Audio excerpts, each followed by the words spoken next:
Return to Glory podcast, September 15th. Hunter, Borrrrringgggg, Dakota free tag. No Austin, as Dak likes to say, he's in the woods with not much cell service up in northern Michigan. Ironically, that's who we play this week. But Austin's out, just Dak and I.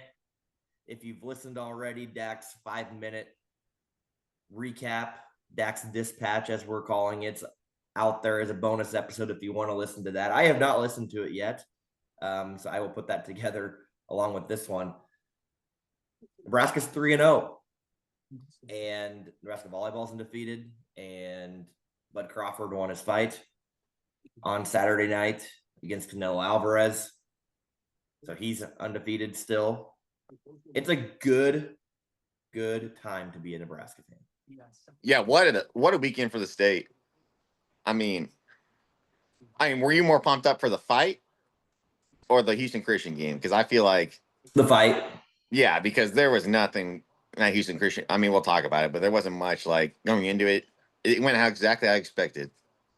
Yeah, the fight itself, and I'm not a boxing fan. I don't watch much boxing at all. Obviously, I followed Bud Crawford along, being a Nebraska native, a little bit, and so we'll watch some of his fights when he's on.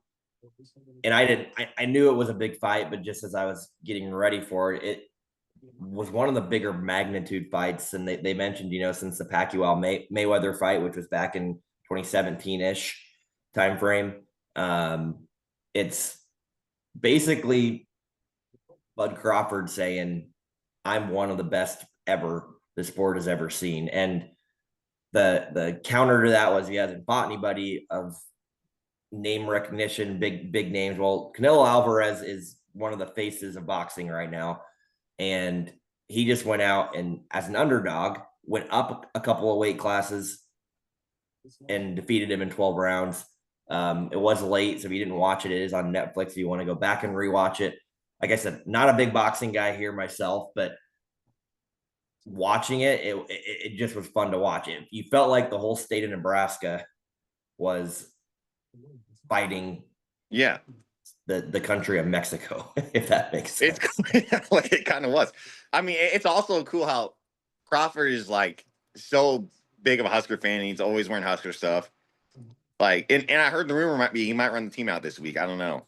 That's the thought, and yeah, you're right. That's the other reason why it makes it fun to watch. I mean, not just him, but even his supporting cast behind him. Several Husker hats, and very, very marketing for the program as well. And Matt Rule is also very supportive, as he went out to the fight as well after our game. And so, yeah, there's a lot of connections there. I do think, Matt Rule said it several times, and it's not just his opinion, that Bud just represents the state of Nebraska as a whole on who they are, what they believe in. That he's very, very humble, just a hard worker, and doesn't like to talk, doesn't like to show his cards. He just sticks to it, works hard, doesn't ever tire out, just has that determination, that persistency. And that's what that fight was against Canelo. You could just tell all that stuff, that hard work, the determination, it wins out in big competition. And I think that's a message that Rule wants to continue to pass along to its team, and really just for life in general. And that's what Bud Crawford is. And so if you haven't had a chance to watch him ever, definitely go do that. But this fight, again, one of the bigger fights here in recent memory. And Max Kellerman, who is a boxing guru, he promoted Bud as one of the greatest of our generation. I don't think that's far off. No, that's going to say it's not far off. He probably will go down, might be known as the best boxer ever when it's all said and done. And it's not that far to say. He put him in the categories of the greats of all time too. So we'll see if he fights again. Bud's getting older for a boxer. We'll see what happens. I would venture to guess he probably will. There's all the question of where does it put your legacy at, and I think that he doesn't. He's got where he wants to be, right? And some people think that if he fights another one, it could be not much more to gain, more to lose. But anyways, that was kind of the big Saturday match. The Houston Christian game, not gonna overlook everything there, but at the same time, we did what we were supposed to do. And like you said, Dak, what's there to talk about? Well, there's still a lot to talk about, Yeah. but talk about what you're excited for. It was I'm calling it a quote unquote boring game. And I say that not to diss anything with the program, but we haven't had a boring game where you can go in back to back games, keep that in mind, where you can go in and just say, no, that like we're a better football team. We get up early on them, and you can be stress free, relaxed for the entire 60 minutes of the game. And that's exactly what happened at Houston Christian. And we haven't had that like in a long, long time, even against lower opponents. And for some reason this year, maybe it's the quality of the opponent, but we've had teams like this in the past where no, we should win this game. We should blow them out. We are 28-point favorites, but then we don't Finish play it. Yeah. well. It's not clean, and you end up being in a dogfight with them. And we've seen it several times over the years. Don't have to go through all the games and have lost a couple too. That didn't happen this week. It didn't happen last week. And Nebraska does their job, wins 59-7, and we're on to Michigan. So I'm not saying boring is bad. I'm saying it's a good thing. But we haven't had this feeling for a long time where we just beat teams just because we're better than them, player for player. And no matter what you really try to do, it's gonna look good on the field. Yeah, that's the main thing is in these games. I mean, you were telling me you were just basically this whole second half just sitting there relaxing. Like, when was the last time you were able to do that during a Husker game? Just like not worry about the whole second half at all. And It's been a while, and it was. I mean, it truly was relaxing in the stadium. I think by the end of the fourth quarter, we estimated maybe 15 to 20% of the fans stayed. And you could just lounge out and have fun with whoever you were with, enjoy watching some of the backups, and the fans that were there were still very much into the game too. You keep that in mind. But a lot of people left after halftime. Some it was people hotter than hell too, but it was hot. I think so you can give people crap for leaving early. I mean, that's how those games go. yeah, it's Anywhere. And so you're obviously not going to keep the stadium 85, 90,000 full for a game like that. But I do think that, doing what you're supposed to do and making it boring, that contributes to that. And again, that's not a bad thing. That's a good thing for where we're at right now. And a step that says, you know what, there's games that we can chalk up as wins on the schedule. And these two games here definitely were ones of those and didn't even make that a question. no, there's two main things you walk away happy with. First off, no one got injured. Second off, Big. And I said this going in the last game, you wanted to put this team winning the first half so you could have your whole second half be your backups and third stringers. Because like we said, you're probably going to use a couple of those guys. So get those guys out there in this game, give them some playing time. And yeah, that's what I thought. I mean, we can dive into your start backup quarterback here in a little bit, but yeah, and as we go through these positions here, I mean, we can talk about some starters. I don't think there's a whole lot of insight, but the biggest thing here is going to be depth. Yep. And that's what you want to see. You want to feel good as a coaching staff, as a fan base, as players too, that if something were to happen as we start going down the stretch, you feel like we're not going to take a big drop off. TJ Lateef being the backup for Dylan got to start the second half. We actually saw both the likes of Jalen Gramstead and at the end Marcus Davila too. But Gramstead was the clear-cut number 2 once again and came out and performed very well. And I'm not going to jump over Dylan real quick because I got to call this out. Dylan, once again, very, very good game. Sharp. Clean game, sharp. Yep.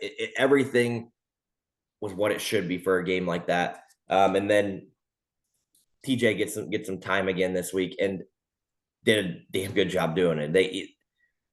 The biggest takeaway that I've heard people talk about is, where is TJ Lateef going to be starting at next year? Yeah, because he's gone. He's gone 100%. I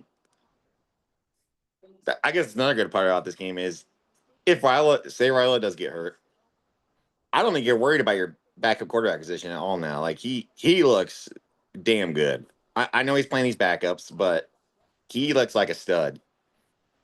Yeah, you feel good. You feel a little safer, and getting a good backup quarterback in today's day and age isn't always easy No, in college football. So I'm not going to say he's a world beater, but from what we've seen so far, he looks pretty good against the opponents that he's played in.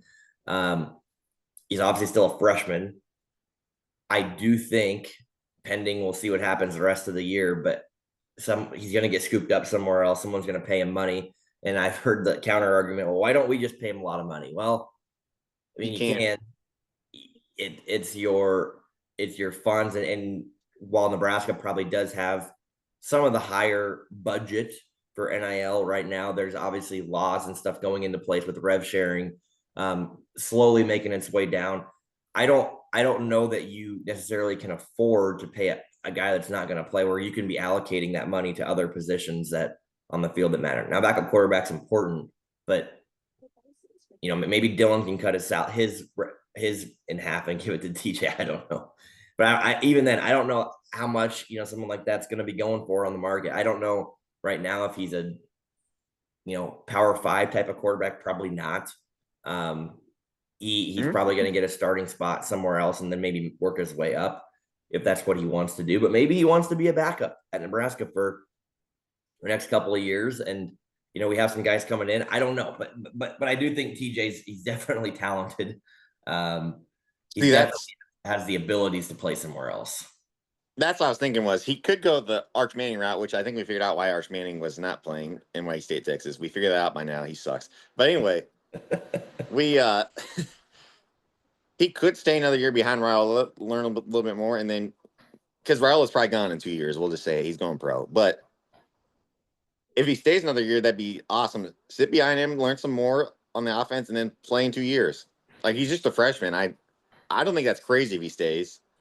Yeah, and you'll have to see. I think it's not crazy, but at the same time, it's different in a world where a guy like that, if he wants to, can go make money and play somewhere else more than what he's getting right now.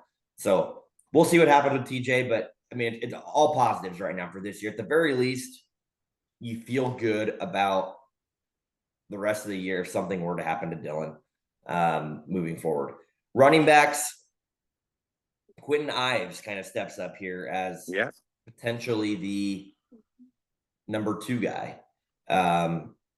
He looked pretty good. He's not your breakaway speed guy by any means, and we kind of knew that. Mekhi Nelson didn't play. Coach Rule said as his decision. He was kind of the number 2 back along with Isaiah Mosey, and we saw some other guys as well. But the backfield, again, I think you feel okay. Emmett's definitely still the guy, and he's going to be the guy. He is going to get a lot of touches, which could lead to injury, but you hope it doesn't happen. Emmett had a good solid day as well in the starting role. And you're not like jumping head over heels with our depth at running back yet, but they're solid. And we've had just, your average running backs in the past. We want guys that can take that next step. I don't know that Ives is going to make it second guy miss. He's probably just going to run you over. But at the same time, he's an experienced guy for like past couple of years, and he had a pretty good game here against Houston Christian. Yeah, that's another solid part is at least you come out figuring out what your depth's gonna be like at the running back position. Going into Michigan, like you have no questions. I don't think you have any questions asked now. It's Emmett 1 and then Quentin Ives 2 right now, and I don't think that there's any argument behind that. That's good to go into Michigan knowing that.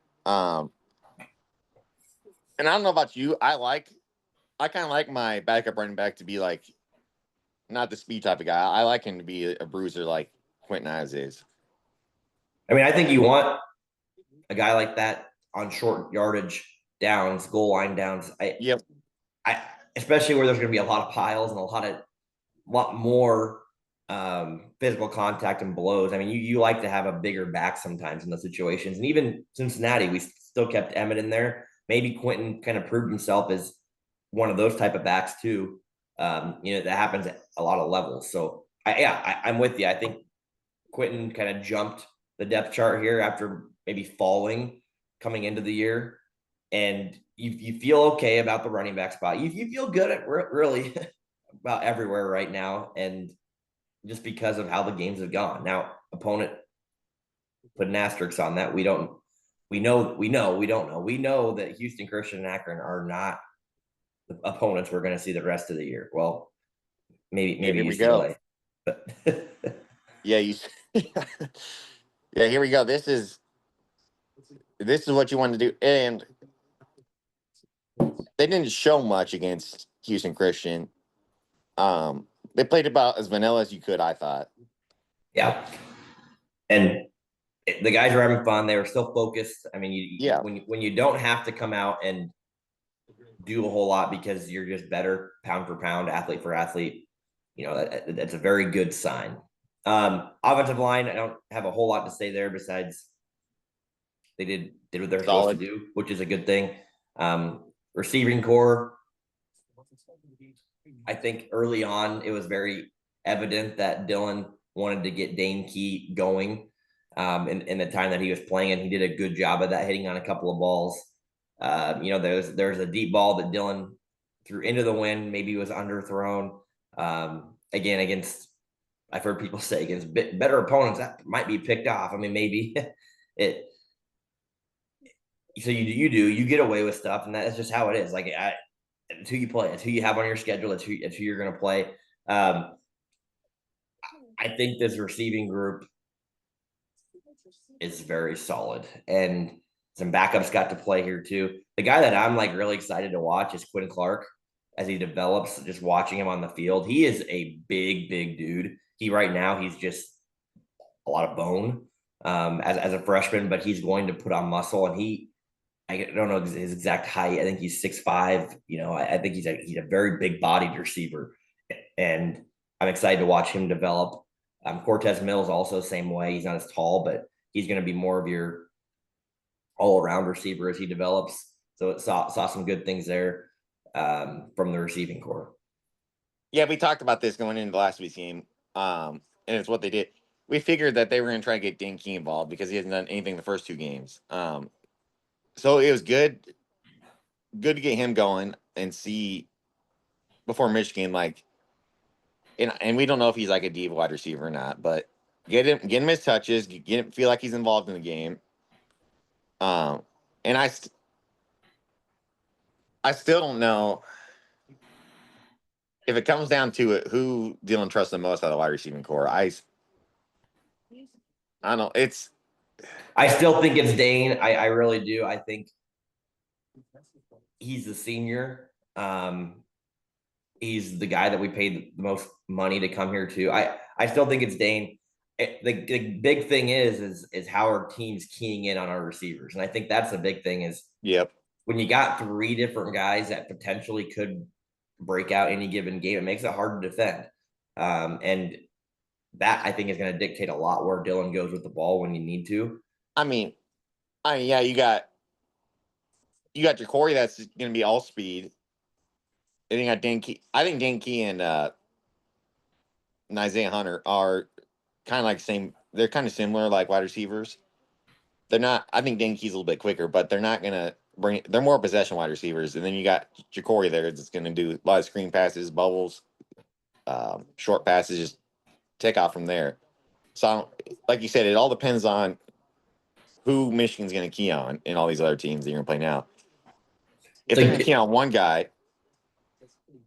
which Dylan's been very good at this so far, they're going to key on one guy.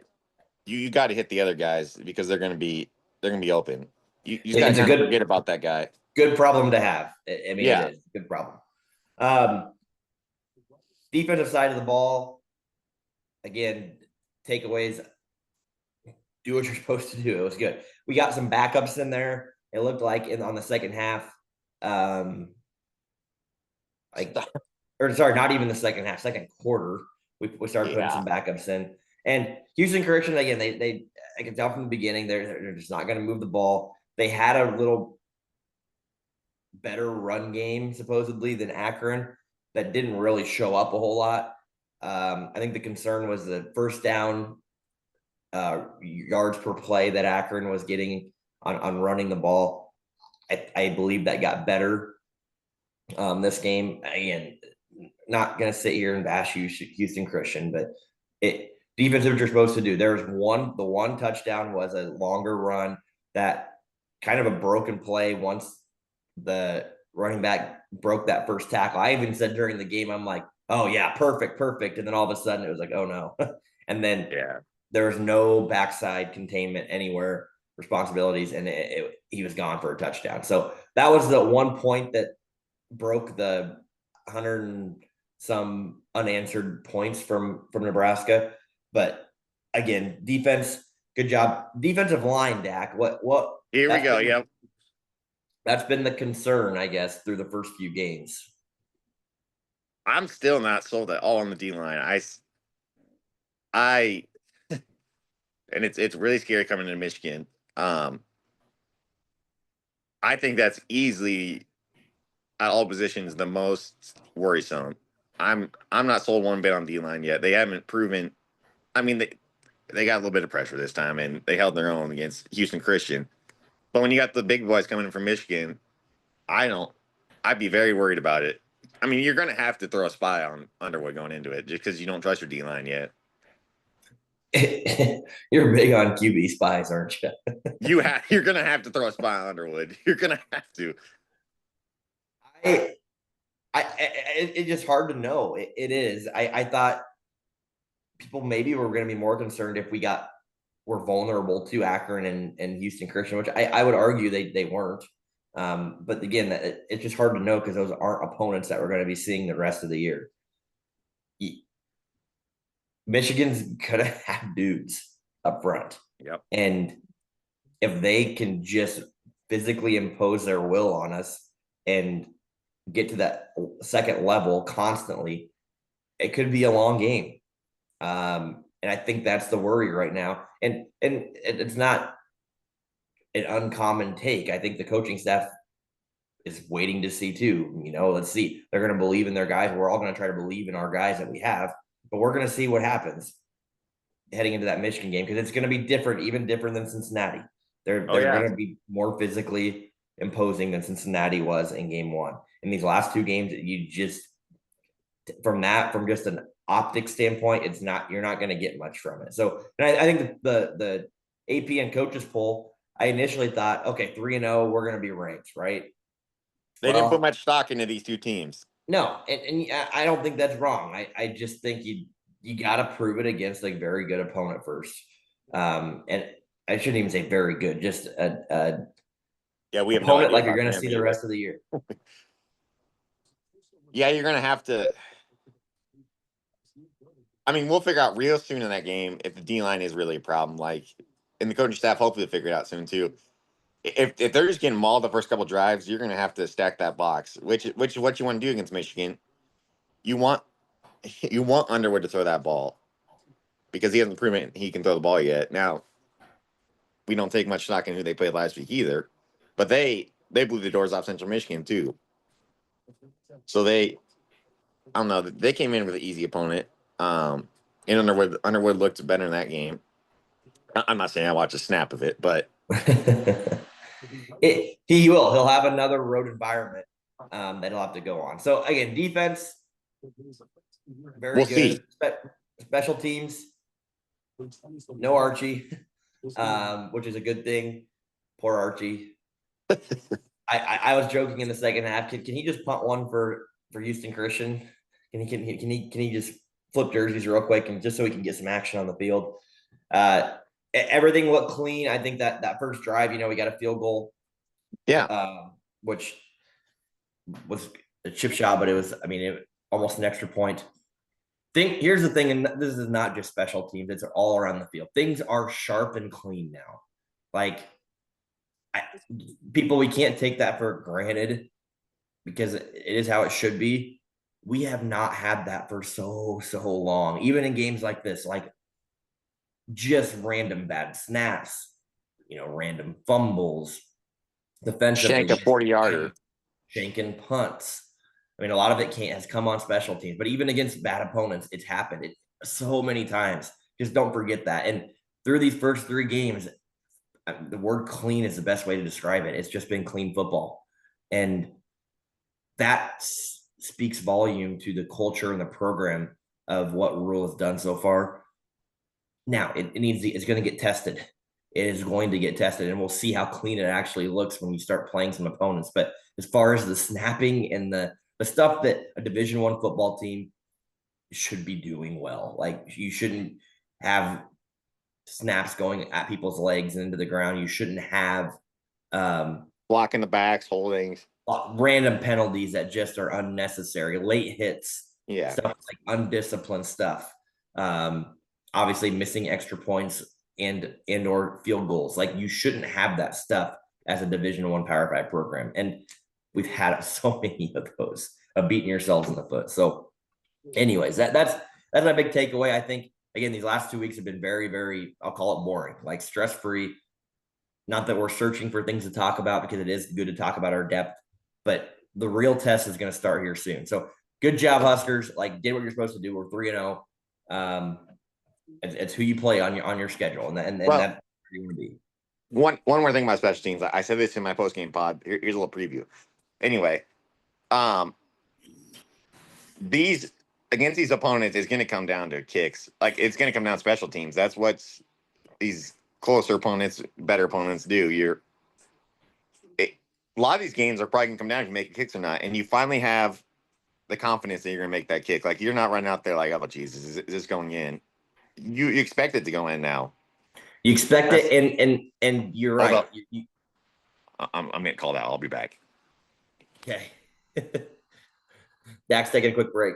I do think you also have to keep in mind that your special teams can win or lose you games. And we've seen the losing side. Mike Eckler wants the special teams to be part of the winning formula and take the next step there on that side of the ball. And you've seen teams like Iowa do it. K-State, is known for it back in the day.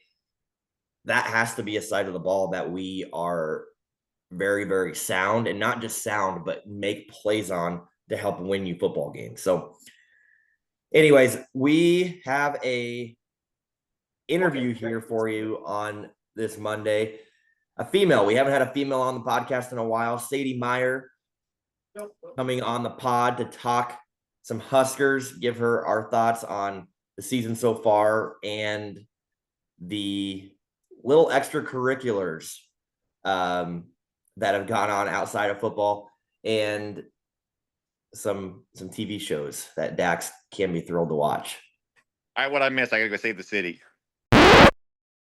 We're here with Sadie Meyer, one of the first females that we've had on in quite some time. Give the female perspective of Husker football. Sadie, is Matt Rule gonna get her done in Nebraska? Yes. Simple but short, yes.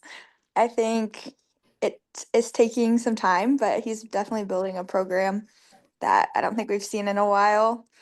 But it takes a little bit to get all those recruits together and working together. But I think he's gonna do better work than our past couple coaches. Be there a little bit longer as well. It doesn't take much to be better than Scott Frost. Oh, that's probably a good question to ask. Do we have any gossip drama about Scott Frost? Do we know anything from the female side of things? Confirmed rumors?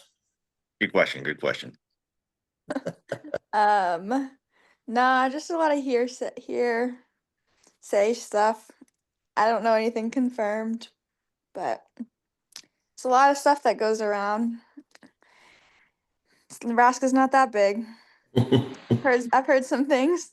I don't know if it's true, and I'm gonna leave it at that. I think we talked about that when he was the co-chair, obviously, and I don't think it's ever going to be truly confirmed. Yeah. But bottom line was he couldn't win football games. That's what sucks. Yes, and I don't know if players necessarily had the trust in him that they do with Rule. And that puts a lot into a program. So what do you think about What do you think about Rule being all over social media and having all these podcasts and stuff now? Do you like that or not? Or is it too much exposure? No, I don't think it's too much. I think it's a good like amount because it shows people like who we are. But I don't think he's like out there blasting like necessarily what they do or like things like that. So other teams can't really, I guess, get a feel for us on that aspect. Like with no spring game and stuff like that. I think it doesn't show them too much, but it shows them like what kind of culture Nebraska has.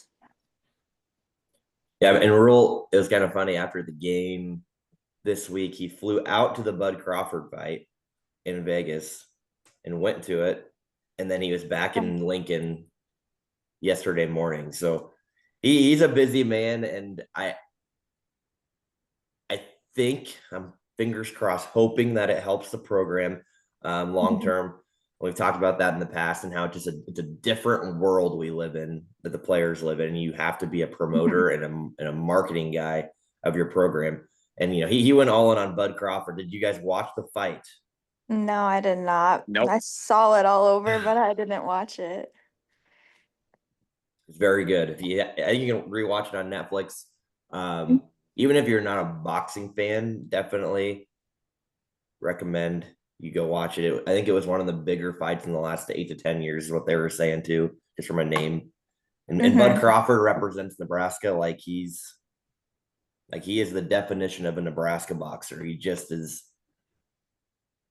just very humble and works hard, doesn't ever tire out. It's pretty good. So go watch it. Go Bud. I saw it on there last night, but I didn't click it to watch it. That's the only reason I have Netflix, though, is from the Jake Paul fight. Yeah, was it better than the Jake Paul fight? I would say yes, but all right. Well, I mean, if we watch the Jake Paul fight again, the best fight of the night was the women. So good point. Good point. Let's be real. Okay, Sadie, tell us about your background as a Husker fan. I mean, you obviously weren't around either for the glory days, but your background as a Husker fan, maybe some of your best memories, if there are any, because we haven't had many. And then what's the best game day experience? Well, obviously I'm born and raised here, so I've always been a Nebraska fan. Kind of grew up watching football, big sports family. So kind of grew up going to the tailgates and stuff and just seeing all that atmosphere at a young age was really cool to experience. Like you said, we really weren't here for the glory days, but I feel like just seeing Nebraska come together, regardless of winning and losing, and always keeping that hope and faith that we're gonna be back, is some of the best.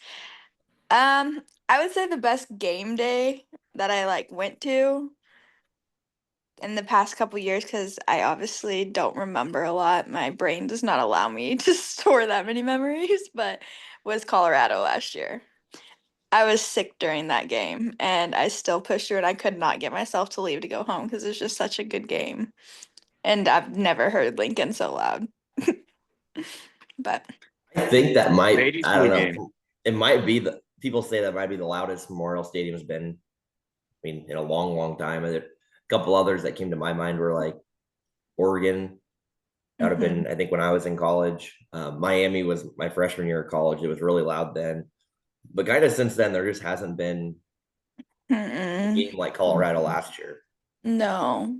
Of that hype. No. And like, I mean, we went to Akron, how we freaking say their name, but we went to that game this year. And I think that was just cool because it was a blowout. But Akron? Yeah. Akron? Akron. That's what I always call it. I don't know why. But anyways, I think I call it that because of Akon. I just try to put an R that in would there. make Yeah. But I mean that was a fun game just because it was a blowout. We haven't seen that in a while either. But also, Colorado was really fun. I'm pretty sure I had COVID during that game. I couldn't even drink at the tailgates or anything. I was so sober and had such a bad headache trying to leave at halftime. And then I'm like, I can't leave. It's too good. But Yeah, I don't know. I think my favorite experiences are just in college too, because I mean, when you're in college, you don't really miss a game day necessarily. No matter Where, what, you're kind of out and about. where were the college tailgate spots that you went to? When I was in college, which was not that long ago, it was still the bottoms. Or we did start going to the rail yard a lot more though as we got older, and then Turtle. On Turtle, there was a lot of college houses that would have big parties before. Thank God for watching over me because I probably should not have survived some of those, but we did. Dak, we should do a live podcast through the college tailgate sometime. Well, that's what I was gonna say. We used to party in college all the time at these tailgates. Now we don't anymore. We're over that. Now Yeah. Dak has a tailgate spot. That's where we I, go. I don't know that Dak's made it through a game yet this year at the Oh. tailgate. You take Did that you? back. Houston Christian made it through the whole game. I'd say, did you leave last week early too? No, I was there. I watched. I didn't watch much of the game, but I made it. Oh goodness. So let's Well, dive into it this week. We got a big game. I think we're all gonna be down there this weekend. Yes, we will. There we go. So This will be one of them, just like Colorado. The atmosphere should be like, oh, I don't know. How do you think that game's gonna go?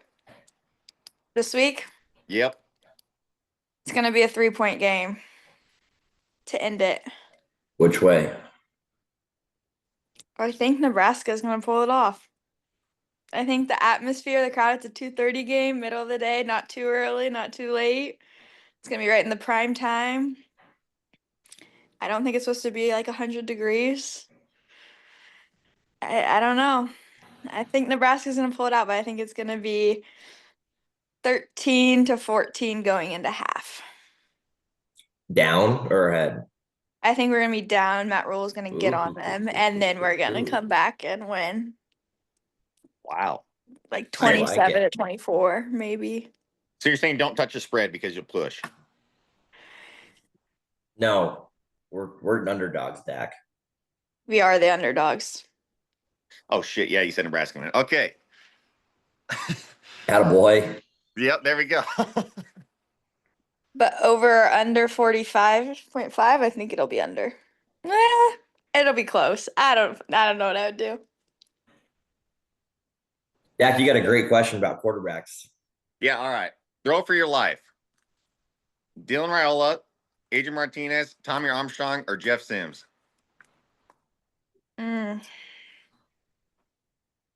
I don't know. It's between Tommy Armstrong and Dylan Raiola. I feel like this year Dylan's looked really good, but we also haven't really played anybody yet besides Cincinnati. So it's hard. And like the past couple years, like he's done good, but the team in general just hasn't really been together as one. Dak, the fact that you threw Jeff Sims in Yeah, this that's list crazy. is just I saw- wild. I want to see if you're taking it, you're dead. No. You're dead. Jeff Sims is And- not the one you want throwing for your life. No. Adrian Martinez, I feel like he just didn't really get a good opportunity at Nebraska. He left and then all of a sudden he was this star. So I feel like maybe Nebraska just wasn't for him, which is okay. We're not for everybody. Yeah, I would probably say I got opinions on coaching in that because I've liked Adrian a lot, and he went to K-State, obviously did very He's well. really good. yeah, that's what I'm saying. Yeah, Doofus is the head coach though. That's fair. We've attacked Scott Frost way too much for him being gone, but you know what? Sometimes he might deserve Okay, it. but didn't he like just have a press conference bashing Nebraska? Yes, he did. Yeah. So he, So, like I said, he like- probably deserves it. I feel needs like to shut even up. if you hated the place where you worked, like that's not showing that you respect the state that you played for either. And we're still paying him a bunch of money. So come on, man. Come on, man. I don't know.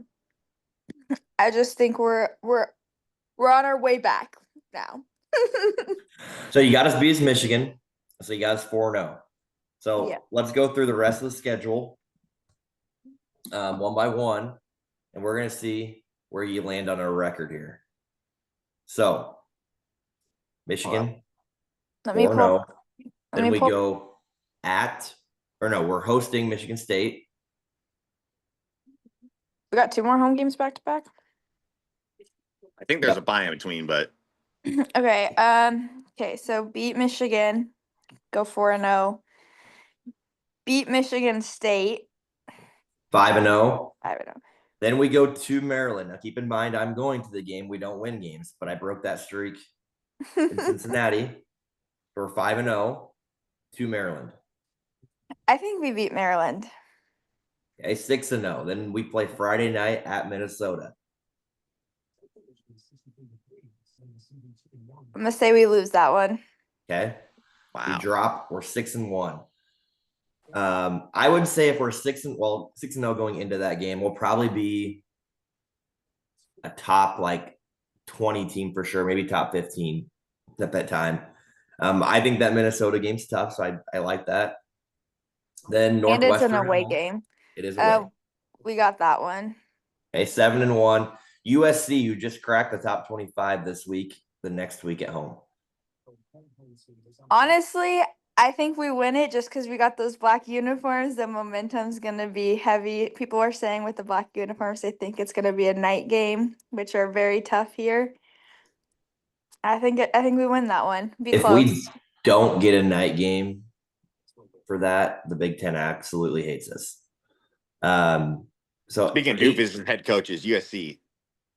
why are you you calling say? everybody doofuses today? I hate Lincoln Riley. Anyway, we can move on. Game number 10 at UCLA, who just fired their coach, by the way. Ooh. Oh man. I don't know much about UCLA. They're 0-3. They're horrible. Oh, not then we very win. We win that one. We'll help you there. That was one going into the year too that I think I was very 50-50 on or around there. And now it's like I think they're really, really bad. Yeah, I think we win that one. Okay. Sadie's guys at 10-1 or 9-1 now. 2 left at Penn State. Loss. Yep. And then Iowa at home to end the year on Black Friday. We love that game. I'm going with a win. I'm not gonna Wow. say I'm not ever gonna say we're losing to Iowa because, that's just asking for trouble there. But it probably will be close as it always is.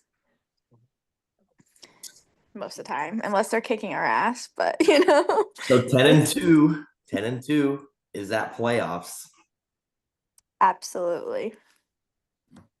It'll be close. I mean, I think this Michigan game is actually a really big one. I mean, because what you went through, I don't think is that unreasonable. I think there's a couple of games in there that could be tough, but I mean, like USC, Iowa, we get them at home, and that help.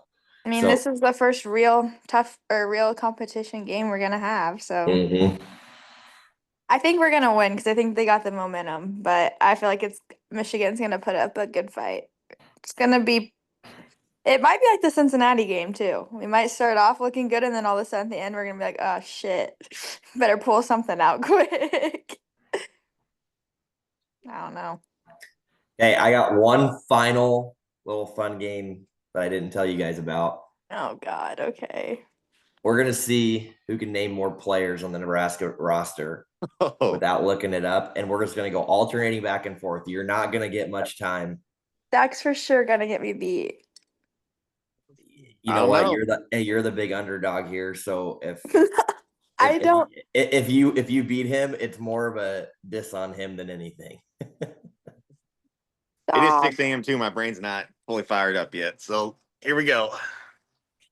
All right. I don't care who starts, but you got it, Sadie. Dylan Raiola. Malcolm Hartzog. Emmett Johnson. Dinky. Marquise Buford. Jacory Barney. Deshaun Singleton. Archie Wilson. Oh my God. Dak, are you sure he's still on the team? He hasn't played in 2 weeks. Yeah, did he punt this week? Nope. Okay. TJ Lateef. Oh Jesus. See, you guys got my mind. John Butler. Oh, what? No. What? Is he gone? Well, I lost. Dak. No, he's on the team. He's not a player. Huh. All right. So all right, let's keep going because he's on the team. You never said players. Well, what is he? He's a DC. Okay. Quentin Ives. I'm really going with the stuff. Luke Lindenmeyer. Oh, you asshole. Oh God. Yeah, I'm about on the last ones here. Uh, No, I got one. You got one? Yep. Carter Nelson. Gunnar Stockton. Who the fuck is that? Sorry. No offense to you. Hold on. No. Gunnar Stockton is not a Nebraska football player. Yes, he is. Isn't he an lineman? No. That's a Georgia quarterback, isn't it? We're done with this. I think Sadie might have won that. Yes. Look at that. Hey, Dak, who is Michigan's quarterback? Bryce Underwood. I had to look that up last night just to make sure in case you guys asked me that question. So, all right, Dylan Raiola or Bryce Underwood, who you got? Dylan Raiola. He's got a couple years under his belt. Bryce is a freshman. That's another reason I think we're gonna win. I was gonna say, so final thoughts on Michigan. We'll be talking a lot of Michigan this week. I don't think that he's gonna be ready for a culture. And no head coach. Keep that in mind. No head coach for Michigan this week. He's still suspended. Yeah, what happened there? Not that we want to talk about this, I guess, but it was the whole they cheated spying thing, the Spygate with Michigan a few years ago about doing stuff illegal, scouting and everything. It's kind of the repercussions of that. So Connor Stallions, if you heard that name, that was the big coach that got in trouble. He was on the staff, so they're kind of self-imposing a suspension. So I will say, last week after the Husker win, somehow we all decided to go get piercings. So no bets like that are on the table this week. I can't be spending money. I got my belly button redone. Was it a bet like if we win, you have to go get a piercing? Because that was a given. Yeah, I initially said if we win, we were gonna go downtown. But then it turned into ending up at Iron Brush. Walk-ins, piercings. I don't know. I wasn't gonna get one. I was just a DD, and then I was sitting there for 30 minutes, freaking waiting, and I was like, I'm trying to get my belly button redone, and it hurt because it was all scar tissue.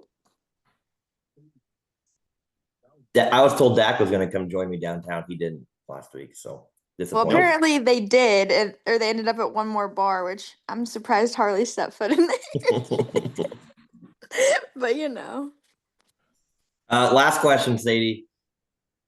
What's up? Best show that you're watching right now. Oh. And give us a rundown. It's really girly and kind of. That's the point.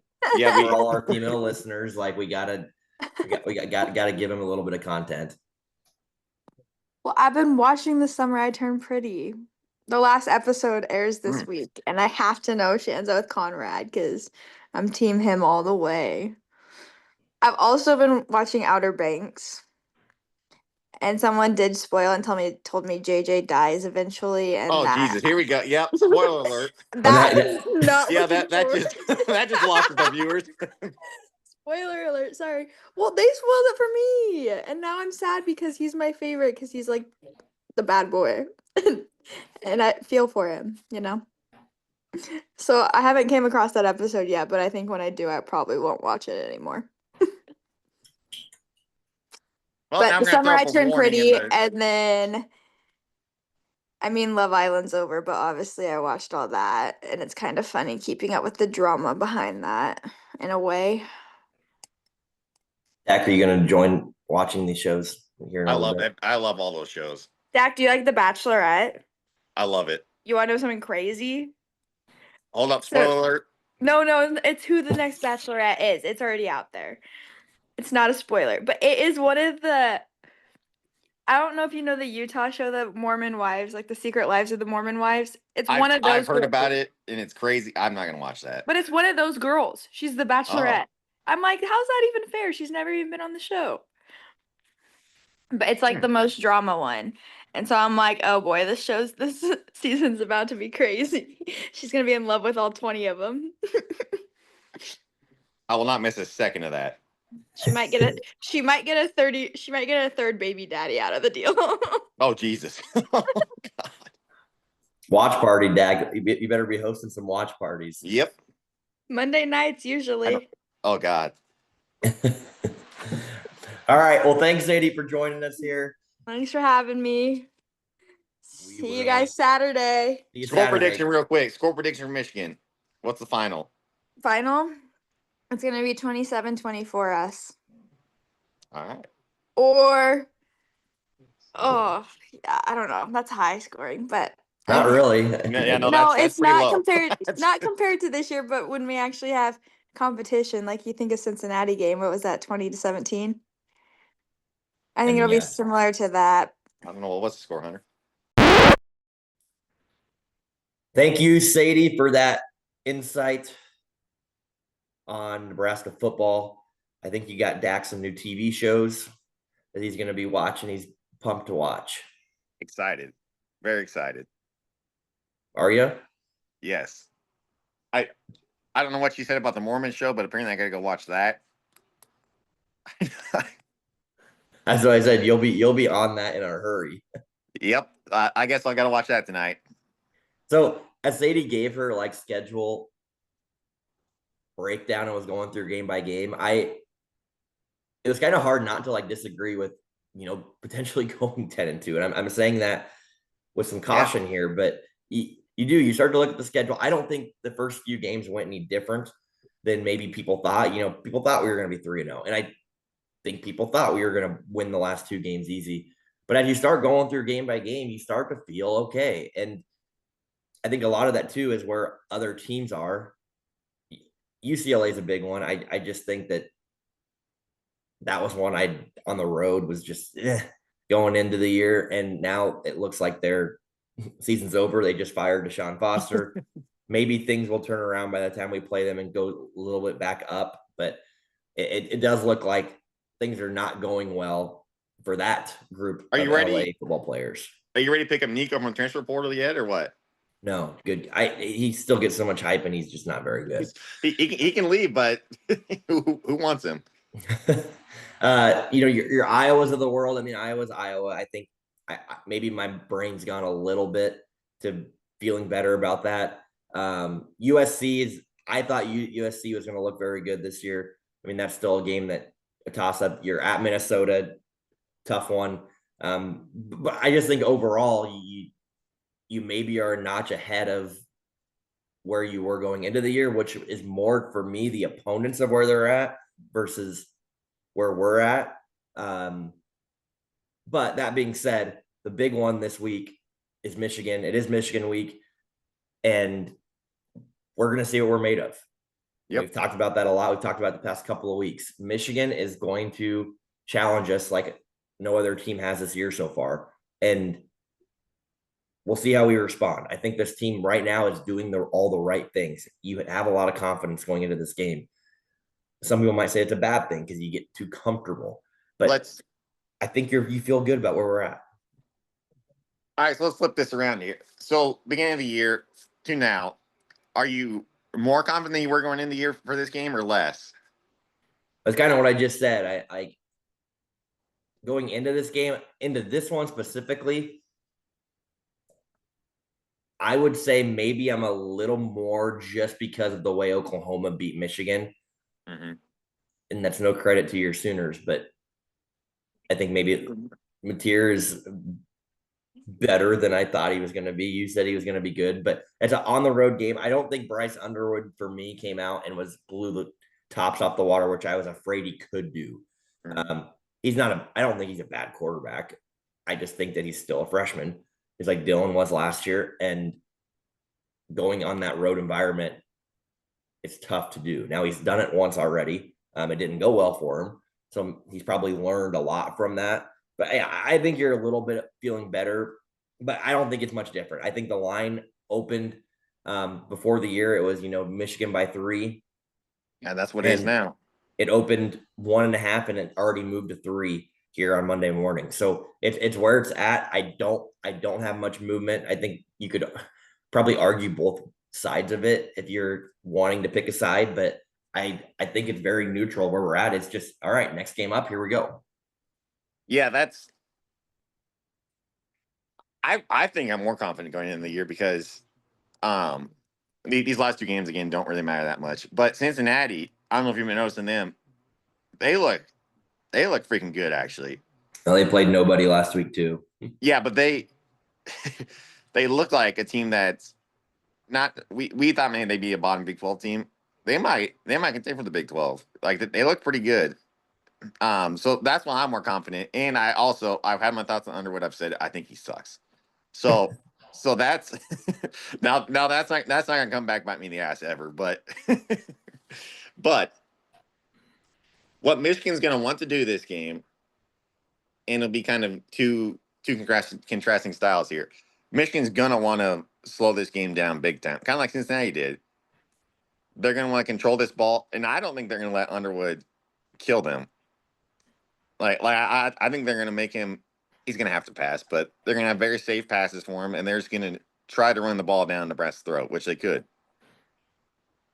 I think we're gonna have to make some big plays on both sides of the ball. I do. I just feel like from all the talk we've had about our lines of scrimmage, I think Michigan's probably got a little edge on us there. I think we're gonna have to go make a play on offense to score because it's gonna be hard to put together 14, 15 play drives and go down and score. And defensively, we're gonna have to take advantage of Underwood being a freshman. Now, if you're Michigan, you don't want to let that happen. So you're going to try to keep your game plan where you're not putting him in situations to make mistakes. But the crowd's going to be a factor. It's going to be better than Oklahoma because Oklahoma sucks. It's going to be a test. I mean, it will be. And so, yeah, I'm excited for the game. I'm glad it's game week here. We'll do a full preview on Michigan later in the week, but you got to like where we're sitting, take care of business, do what you're supposed to do. And now let's see if we can get the job done against our first conference opponent and one that, keep in mind, they won a national title 2 years ago. Like quotations. They're a program that still gets big time recruits. They will be without their head coach. We haven't mentioned that. But that didn't seem to matter this last week, which didn't expect it to. So, I don't know if that matters. Biff Poggi. Yes. Yeah. Do you want that guy on your D line? He's our interim head coach here for the time being. And you know what? I mean, good for them. Like he is the offensive line, rah.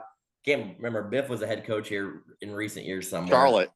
Charlotte. So, anyway, he wears that Bill Belichick. He wears that Bill Belichick cutoff. Yeah. So did they fire their interim head coach and put him in there? Or what the heck happened there? Because he hasn't been their interim the whole time. I thought it was someone else to start. He was this last week. I mean, yeah, but game against Oklahoma, I don't think he was their interim. Dak, you don't. Good God, you don't have an interim head coach when you have a head coach. I know, but okay, never mind. But you say he wasn't their interim. You don't have an interim head coach. Sherman Moore was the head coach. Do you know what the definition of interim means? It means like you're temporary. Yep. All right. Never mind. Oh my God. Yes, he was on staff though.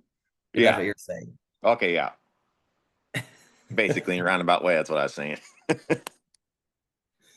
All right. We'll be back later in the week here. Full Michigan preview. GBR. Go Big Red.